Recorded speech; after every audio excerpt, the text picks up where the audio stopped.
Sandrine Roustan, je travaille à Shanghai Media Group. Alors très rapidement, Shanghai Media Group est un groupe qui se situe donc à Shanghai, comme son nom l'indique, en Chine.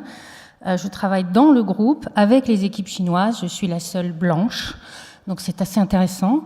Il faut savoir que c'est un groupe qui est le deuxième groupe média de Chine après CCTV. Il y a 16 000 salariés, il y a 16 chaînes de télévision, une OTT par IPTV, plusieurs plateformes de SVOD et de VOD. C'est un peu un écosystème qui fonctionne en fermé, puisqu'il y a aussi des studios d'enregistrement, des studios de production, de la VR, de la AR. Il y a vraiment absolument tout dans ce groupe.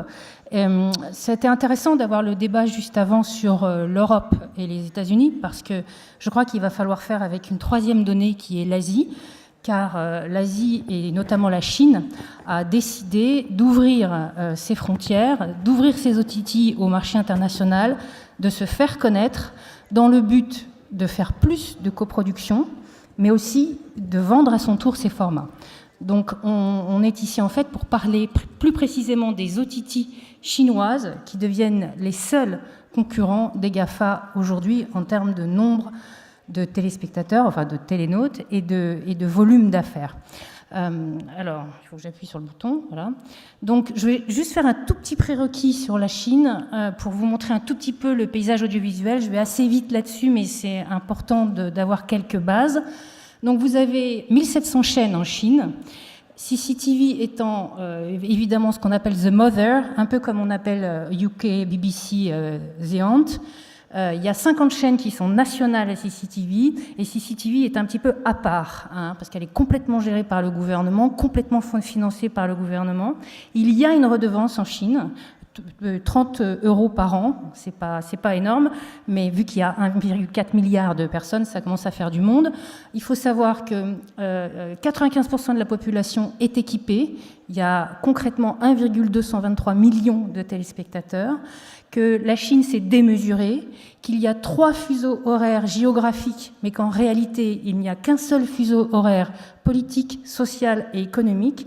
C'est très important en termes de programmation, y compris sur les OTT qui font plus de live, parce que, évidemment, vous avez à la même heure dans tout le pays un bassin de téléspectateurs immense, et ça génère aussi des budgets qui ne sont pas du tout les mêmes que chez nous en termes de production, y compris pour les séries. Alors, les chaînes qu'on dit les chaînes mainland, en fait, c'est qu'il y a 32 régions à peu près, provinces, on va dire, en Chine. Chaque région a son groupe média. Chaque groupe média a sa chaîne nationale qui représente la région et environ 30 à 40 chaînes régionales. Quand on parle de chaînes régionales en Chine, on parle de chaînes qui sont sur des bassins de téléspectateurs d'environ 300 millions de personnes à peu près. Donc ça reste des chaînes importantes avec des budgets conséquents et qui font des acquisitions aussi sur les marchés internationaux conséquents. Elles sont, il faut un petit peu retenir les noms, c'est compliqué. Le H se dit He par exemple en chinois. Donc vous avez Dragon TV qui est la chaîne de Shanghai Media Group nationale et qui est la deuxième chaîne du pays en nombre de téléspectateurs. Hunan TV qui est une chaîne très importante en Chine, c'est la M6 on va dire si on doit faire des comparaisons en Chine. Zhejiang qui est une grande région de télévision également, Jiangsu et Beijing TV qui est très importante également.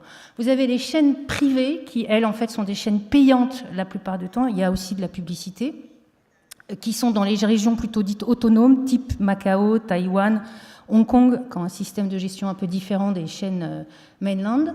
Et vous avez donc les 7 OTT chinoises. En Chine, il ne peut pas y avoir une plateforme OTT sans licence du gouvernement. Donc il y a des plateformes VOD et SVOD, mais les OTT sont plus que des plateformes VOD et SVOD, et on va voir en quoi. Voilà, ça ce sont les grands prérequis. Donc il faut que j'appuie sur le bouton, il faut que je m'habitue. Voilà.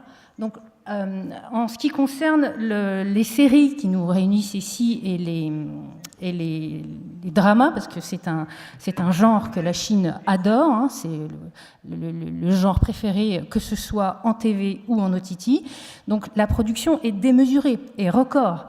Si vous regardez les chiffres, le plus impressionnant, c'est qu'il y a 5 millions d'épisodes qui sont diffusés annuellement, si on compte les rediffusions en télévision, et si on compte évidemment tout ce qui est diffusé sur les OTT, sachant que la profondeur des catalogues d'OTT remonte à leur création, c'est-à-dire les années 2010 à peu près, 2009-2008.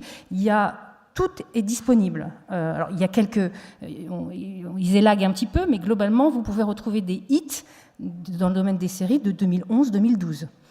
Il faut savoir que de plus en plus aujourd'hui, ce sont les OTT qui drivent la production, qu'elles font de plus en plus de productions exclusives pour se différencier les unes des autres, et que c'est pas prêt de s'arrêter, puisqu'on prévoit une croissance dans les prochaines années jusqu'en 2025 environ de 15 à 20% par an. Donc ça va très très vite. Une des raisons pour lesquelles ça va très très vite, c'est qu'il y a 700 millions d'internautes en Chine et que 60% de cette population de 700 millions d'internautes a moins de 30 ans. Donc ça pousse énormément le marché. Et au passage, quand on dit qu'il y a 700 millions d'internautes aujourd'hui, ça veut dire qu'il reste 600 millions à convaincre dans le pays. Donc c'est pour ça qu'il y a encore des augmentations qui sont prévues très importantes. Il faut savoir que la production en Chine est quand même très contrôlée, il faut le dire, contrôlée par la SART, State Administration of Radio and Television, Film and Radio and Television. Ça veut dire que vous ne pouvez pas tourner une série ou même acquérir une série sans l'autorisation de la SART, car il y a un certain nombre de domaines, de thèmes que la Chine interdit. Il y a des listes, je vous en donne des généraux. On ne peut pas avoir des séries sur l'homosexualité, l'amour entre ados est interdit, les cultes et les religions sont interdits. Vous ne pourrez jamais voir une série comme Ainsi soit-il, par exemple. Il y a un certain nombre de critères qui sont un peu compliqués. Malgré ça, la production est record, les thèmes sont de plus en plus modernes, de plus en plus actuels et de plus en plus tournés vers les jeunes. Et je voudrais vous montrer le hit de l'année 2017, très court, qui a fait 350 millions de vues sur la première plateforme chinoise qui s'appelle iQIYI. C'est une série qui a été évidemment validée par le Parti communiste, par la SART, et qui en fait suit l'histoire d'un juge qui se bat contre la corruption. Tout ça va très bien au Parti communiste, puisque ça fait déjà 5 ans que le président Xi Jinping a lancé un énorme plan anticorruption, et cette série a fait 350 millions de télénautes, puis de téléspectateurs. Elle a été rediffusée ensuite en télévision. Je vous propose de voir un extrait. 我们是人民当家作主的国家，行动！一切权利属于人民，一切权利为了人民。我们要把人民赋予我们的权利，真正用来为人民服务。搜查令，给我进来！你们这干什么？我们是最高人民检察院反贪总局的。公声明，廉声威啊，为政清廉，才能取信人民。侯亮平，就是前阵子刚从北京调来的那个反贪局长，一个很精干的小伙子。汉东省的反贪工作从今天开始上不封顶。政府现在所要做的，就是有腐必反，有逃必抓。我们为官用权，这心里要有杆秤。不管查到什么人，不管是哪一个级别的干部，一查到底。 Voilà un petit extrait, je ne peux pas tout vous montrer, mais il y a une qualité narrative et de suspense qui est plus qu'au niveau. Les anciennes peut-être réflexes qu'on avait sur la production chinoise ne sont plus les bons, ils sont vraiment très très bons aujourd'hui et il y a beaucoup d'innovations, notamment grâce aux OTT, et je vais essayer de vous montrer en quoi finalement il faut suivre les OTT pour s'en inspirer aujourd'hui, les OTT chinoises, car elles sont différentes des américaines. Alors, non, il faut que j'appuie sur le bouton, décidément je ne m'y fais pas, pardon. Donc on va déjà, j'ai essayé de vous décrire très rapidement qui sont les OTT chinoises, de qui on parle. Donc il s'agit, dans l'ordre de leur importance, donc de iQIYI, le Q se dit Che en chinois, de Youku qui a racheté Tudu il y a quelques années, de Tencent, qui est plus connu, je crois, au niveau international, Mango TV, qui est la seule OTT adossée à une chaîne de télévision, en l'occurrence Hunan TV, Sohu.com, PPTV et Le TV. Alors, derrière ces OTT, et pourquoi elles sont importantes, c'est parce qu'en fait, elles sont adossées aux BATX. Les BATX, les BATX, ce sont les concurrents des GAFA, c'est-à-dire que Ichi, c'est Baidu. Baidu, c'est le Google chinois.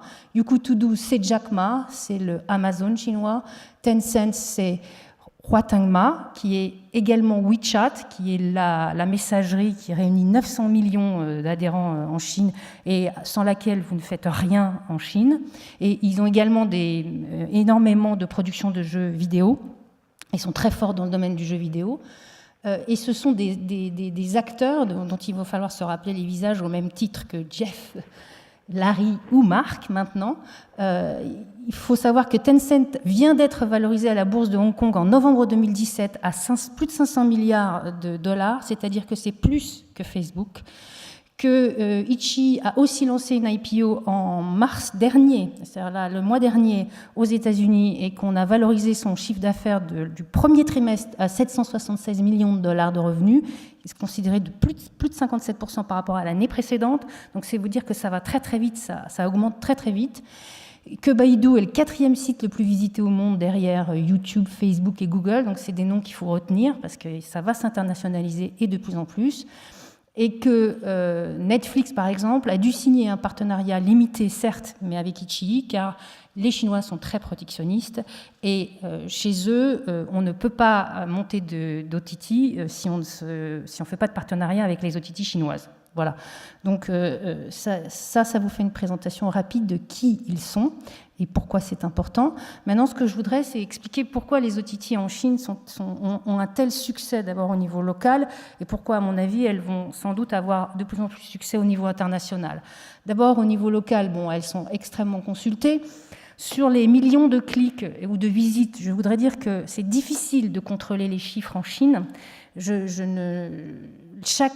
n'y a pas, si vous voulez, de médiamétrie en Chine qui calcule les clics de tout le monde. Tous les chiffres sont donnés par les OTT elles-mêmes. Mais globalement, avec des recoupements et des vérifications, c'est approximativement ça. Il faut savoir que les 3 OTT les plus importantes réunissent aujourd'hui plus de 200 millions d'abonnés et que d'ici 2025, ils en prévoient 300. Le succès des OTT, pourquoi en Chine par rapport aux télévisions, c'est quand même un peu particulier. D'abord, il y a beaucoup moins de régulation et de censorship. Il y a plus de liberté de ton sur les OTT. Donc, par exemple, même si on ne voit pas de séries sur l'homosexualité, il y a des homosexuels dans les séries. Simplement, on ne focalise pas, on ne parle pas de ce trait de caractère, on va dire. Donc les jeunes, qui sont quand même 60% de la population qui regardent les plateformes, préfèrent les OTT. C'est aussi une génération extrêmement jeune qui les gère, ces OTT, qui décident des contenus. Yang Wen, qui est venu cette année faire une keynote au MIP Format à Cannes, a par exemple moins de 40 ans. Et c'est lui qui gère donc Alibaba Entertainment, parce que il gère également la partie film de Youku. Et puis, il faut savoir aussi qu'en Chine, les OTT sont regardés principalement sur le support du mobile. C'est quasiment le mobile only en Chine pour cette population, les fameuses 60% des 700 millions d'internautes. Il y a un phénomène qui va arriver en force, c'est celui du projecteur qui s'accroche, qui sont tout petits maintenant, qui s'accrochent au téléphone et qui fait que vous pouvez sur un mur blanc voir de très bonne qualité votre série, qui fait qu'il y a de moins en moins de téléviseurs. Le deuxième, quand même, reste le support, reste le PC, et la télévision, qui est pratiquement, elles sont toutes smart en Chine, ont embeddé dans des box, même si c'est des OTT, les applications, et vous pouvez voir toutes les OTT sur la télévision si vous le désirez. Donc, l'accessibilité est totale et partout. Pourquoi les OTT sont différentes de celles que l'on connaît chez nous, enfin chez nous, aux États-Unis, pardon, parce qu'on n'en a pas en France. J'ai pris l'exemple de Youku, qui est assez intéressante, qui résume en fait, qui regroupe beaucoup plus que simplement de la VOD ou de la SVOD, puisque vous avez une messagerie qui est customisée, une sorte de Facebook interne à Youku. Il y a aussi un fil Twitter, enfin on peut appeler ça un fil Twitter, mais c'est les mêmes fonctionnalités, mais qui est complètement customisé dans l'univers de Youku. Vous avez évidemment de la SVOD, mais vous avez de l'UGC également, qui est de plus en plus de l'UGP, c'est-à-dire de l'User Generating production, où ce sont des jeunes talents, parce que comme c'est contrôlé, l'UGC n'a pas trop ce voix de chapitre en réalité, c'est plus des mini-productions, et c'est avéré qu'il y a eu des mini-productions qui sont devenues des productions par la suite, donc c'est vraiment générateur de talent.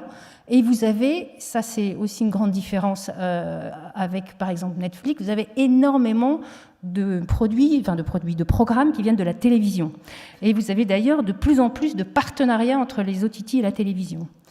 Donc en termes d'interface, on va dire, et de proposition de contenu, c'est quand même assez différent. Alors, les autres différences, parce qu'il y en a d'autres, j'en ai répertorié 7 grandes et majeures. La première, c'est celle du modèle économique, parce que c'est plutôt un modèle qui est basé sur le modèle du statut. Même si en backup, il y a du free et du payant, le modèle qui est vendu, c'est un modèle de je suis VIP ou je suis pas VIP. Et on va voir en quoi c'est complètement différent et super attractif pour les gens qui s'abonnent. Ensuite, il y a l'offre qui est totalement multi-contenu, c'est-à-dire que vous n'avez pas que de la vidéo, vous avez de la musique, vous avez des boutiques, vous avez énormément de choses. Vous avez des offres bancaires aussi, vous avez énormément de possibilités. Vous avez des offres de multi-services associés, je vais vous montrer des exemples. Et cette offre-là, elle est extrêmement importante parce qu'elle est générateur de revenus aussi. Vous avez des offres de nouveaux contenus, je vais être obligée de vous montrer, parce qu'à expliquer, c'est pas facile. Parce que c'est un peu comme se retrouver dans les années 80 et d'expliquer à quelqu'un ce que c'est qu'un smartphone. C'est pas évident, donc je vais vous montrer. Et vous avez... Alors, c'est pas vraiment de l'interactivité, mais c'est vraiment une interaction avec les gens qui peuvent intervenir, pas forcément dans le programme tel que nous l'avions imaginé, par exemple choisir la fin d'une série, mais sur le programme, autour du programme. Et je vais essayer de vous expliquer comment. Et ça, c'est sur les millennials, c'est un carton. Évidemment, l'interface, elle aussi, est un tout petit peu plus moderne que chez nous, avec beaucoup plus de fonctionnalités, beaucoup plus de possibilités. On peut choisir sa caméra, on peut commenter un programme en même temps que tout le monde, on peut avoir des fan zones. Enfin, c'est très complet. Alors, le modèle économique, quand je vous disais, c'est un modèle économique de statut. Vous avez le statut free. En fait, c'est un statut où vous avez accès à 80% quasiment du catalogue, mais avec de la publicité, et de la publicité partout, à l'entrée, au milieu, en stop and go, à la sortie. C'est insupportable en fait, et c'est ça qui pousse les gens aussi à un moment donné à s'abonner. Mais quand vous êtes abonné VIP et que vous payez, vous avez plus de pub, un accès à 100% du catalogue et des privilèges. Et ça, c'est assez intéressant, parce que parmi les privilèges, vous avez évidemment l'accès en priorité aux exclusivités produites par l'OTT, mais vous avez aussi un accès ce qu'on appelle les coupons films en Chine. Ils ont négocié, on parlait tout à l'heure de la chronologie des médias, ils ont négocié avec 3 majors américaines, Warner, Disney et Universal, la possibilité de mettre en ligne en TV VOD, mais eux, offrent un film à leurs abonnés, un film après 2 semaines de sortie en salle.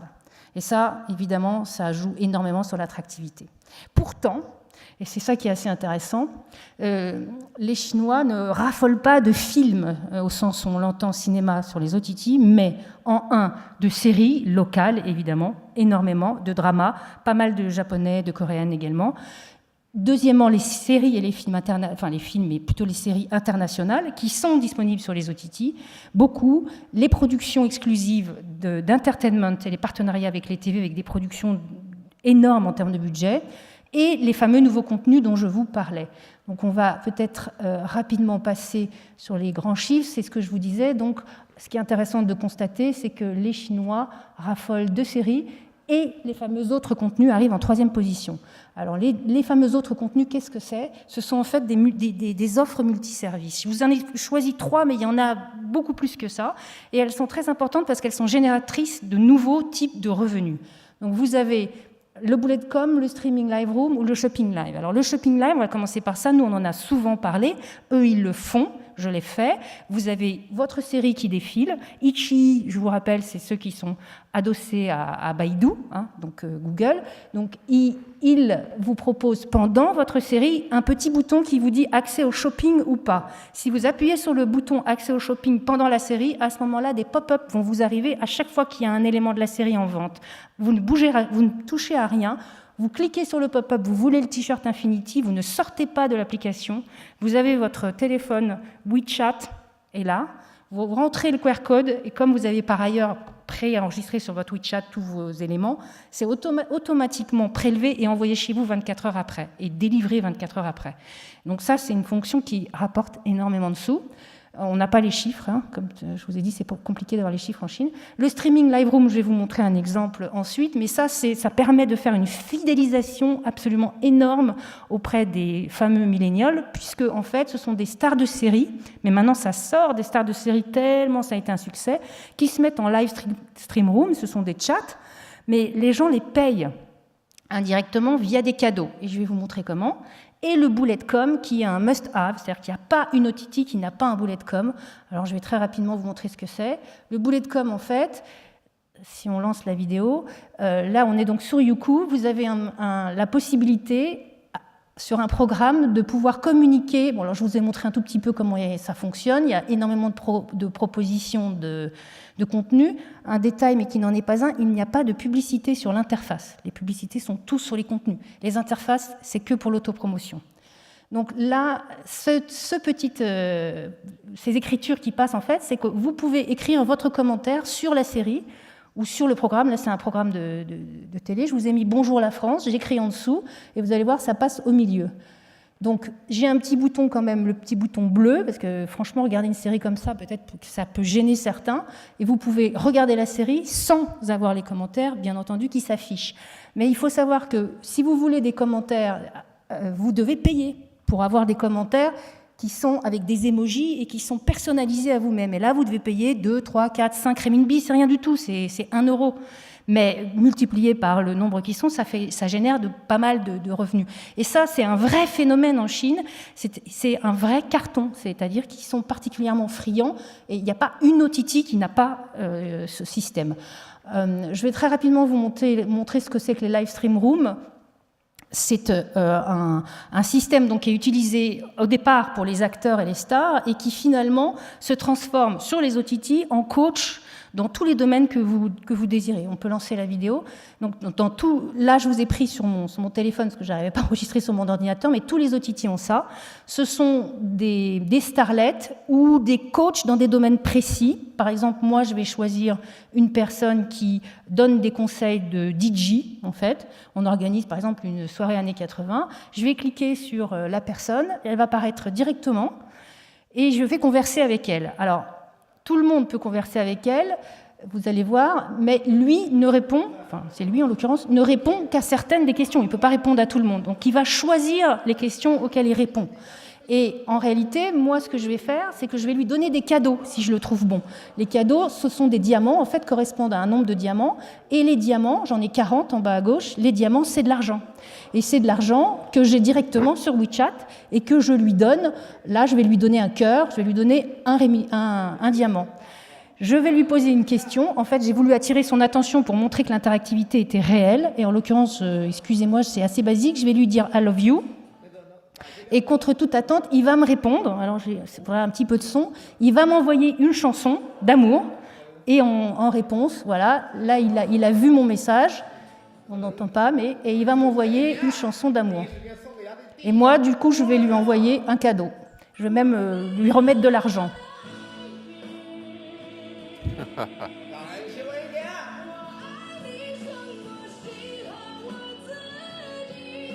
Voilà, donc c'est hyper ludique. Et pour les communautés de fans, c'est incroyablement fidélisant, en fait, sur les OTT. Et là, par exemple, je vous ai donné cet exemple parce que si on peut lancer la vidéo pendant que je parle, je le trouve assez étonnant, c'est qu'il y a beaucoup de solitude en Chine. Si vous voulez ne pas dîner seul, vous avez une application pour ça. Vous avez des OTT qui vous proposent de dîner avec quelqu'un et qui va vous parler. Vous mettez votre ordinateur ou votre téléphone et qui va vous parler comme ça. Alors il y a ça a commencé en fait avec MasterChef. MasterChef a mis ses chefs comme ça à dîner avec, enfin pas ses chefs jury, mais ses chefs candidats, à dîner virtuellement, mais en vrai avec des téléspectateurs. Ça a tellement cartonné que maintenant ça se multiplie partout. Donc voilà, c'est ça les OTT en Chine. Et elles ont bien décidé de s'internationaliser. Et très sincèrement, je pense qu'elles sont très armées pour conquérir le marché international et qu'il serait intéressant pour nous de s'en inspirer. Voilà. Parce qu'elles sont bien armées et elles vont continuer à l'être avec un autre élément qu'on développera un jour, parce qu'elles travaillent toutes avec l'intelligence artificielle, mais ça, c'est encore un autre domaine. Voilà.